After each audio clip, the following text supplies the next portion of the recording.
and I simply remove the telephone jack and plug it into this box here, the modem. I then take another wire from the modem and plug it in where the telephone was. I can then switch on the modem. It's now telling me to phone up the main press cell computer. So it's a very simple connection to make. Extremely simple. I'm now waiting for the computer to answer me. And things are starting to happen. Things are starting to happen. Why did you buy a computer? Well, I was very interested in the new technology and didn't want to be left behind. I don't think it's only for the youngsters at school now. I think us older ones will have to learn a lot about it. What is Internet anyway? Internet is that massive computer network, the one that's becoming really big now. What do you mean? That's big? How does one? What do you write to it like mail? No, a lot of people use it and communicate. I guess they can communicate with NBC writers and producers. Allison, can you explain what Internet is? The world is in financial disarray. Currencies failing, economies in wild flux, jobs being lost. But what if you could build an entirely new economy, one specifically designed for the digital realm? Well, that is the dream behind Bitcoin. Bitcoin, for those of you who don't know, is an electronic online currency that was created in 2009. It was made by someone who did it under the pseudonym Satoshi Nakamoto. Like any economy, you don't want too much too fast, because then the value of your currency drops, or so slow that your economy grounds to a halt. It's designed to be a self-stabilising economy. Whether it actually is that way, though, well, that is a little bit more complicated. Because some people have said, hey, Bitcoin is the answer to those problems. Are you a believer? Well, Bitcoin is exciting because it shows how cheap it can be. Bitcoin is better than currency in that you don't have to be physically in the same place. And, of course, for large transactions, currency can get pretty inconvenient. And what is Bitcoin? Bitcoin is a currency on the internet.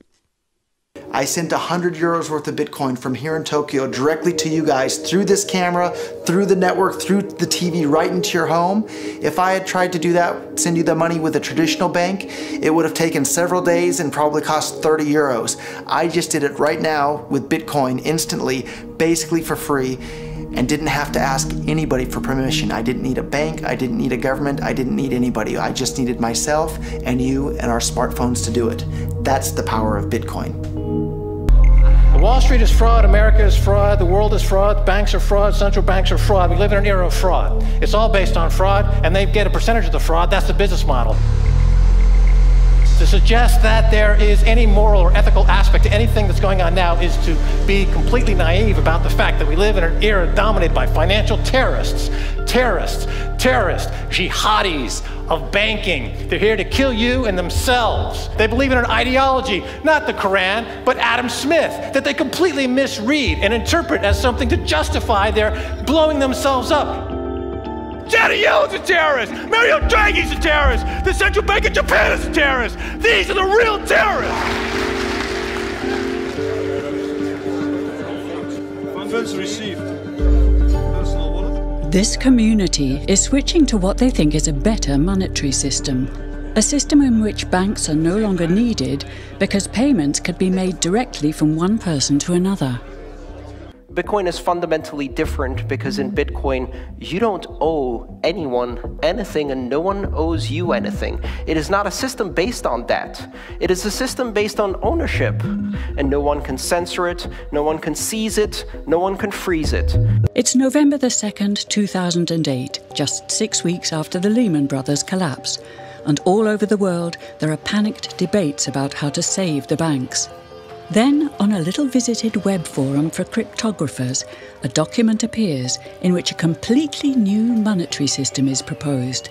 The visionary author calls himself Satoshi Nakamoto. These were the darkest days of the financial crisis. So that to me suggests a very clever mind that saw an opportunity, the perfect opportunity to introduce a new radical technology and a new radical approach to money and finance at just the right moment when people would be very open to making this big shift that's required to adopt a new currency. What's exciting for me is like a global economy. Right now we say we have a global economy, but I can't take $1 and give it to you in the Netherlands and then you know what to do with it, right? You would have to go and change it to your native currency. And when you kind of eliminate that step, and I can just send you one form of payment and you can send me a product in a matter of seconds, that starts to change things from a global perspective. How could this digital coin invented by this Satoshi Nakamoto become hundreds of times more valuable than the dollar? And why do enthusiasts like Roger Fear want the world to switch to bitcoins? I'm giving every single person here 1,000 yen worth of bitcoins, which is like $8 and something cents. Back in the early days, you know, I'd get phone calls from my buddies. Oh, hey man, I lost 10,000 bitcoins because my computer blew up, right? Back then, one bitcoin was less than a penny, right? So nobody cared. They lost $10. I don't care, right? And now 10,000 bitcoins, that's $5 million. That's a big deal, right?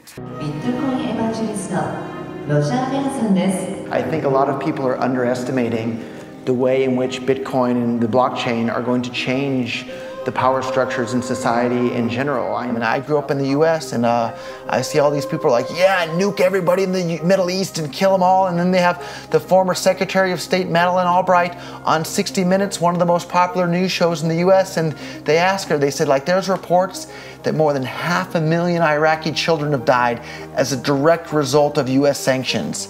And she looks back at her with a straight face and she goes, it was a really tough decision, but I think that it was worth it. Worth murdering 500,000 kids because of what the government did? And I apologize for crying, but it just disgusts me from my core when I see government people murdering people around the world. It's not just theoretical, these are real people with real lives. And it's real people, and Bitcoin has the power to undermine everything they're doing to people around the world. And I'm sorry for shouting, but it just disgusts me what these people in government do. And they do it through central banking and through the control of the money supply, and Bitcoin takes that away from them.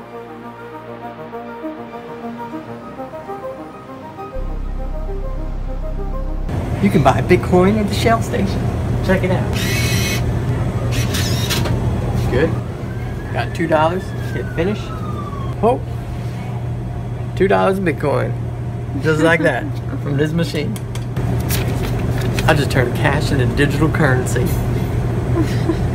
So thinking that it's too late to get involved in Bitcoin is like thinking it's too late to get involved with the internet or too late to get involved with using a cell phone. Like, it's not too late to get involved in Bitcoin. If Bitcoin becomes really popular all over the world, Bitcoins are going to have to be worth at least tens of thousands of dollars a Bitcoin, if not hundreds of thousands of dollars per Bitcoin. So thinking it's too late to get involved with Bitcoin is like thinking it's too late to get involved with using the internet. Of course not. Like, it's ubiquitous in our lives, and Bitcoin's going to become ubiquitous in our lives as well.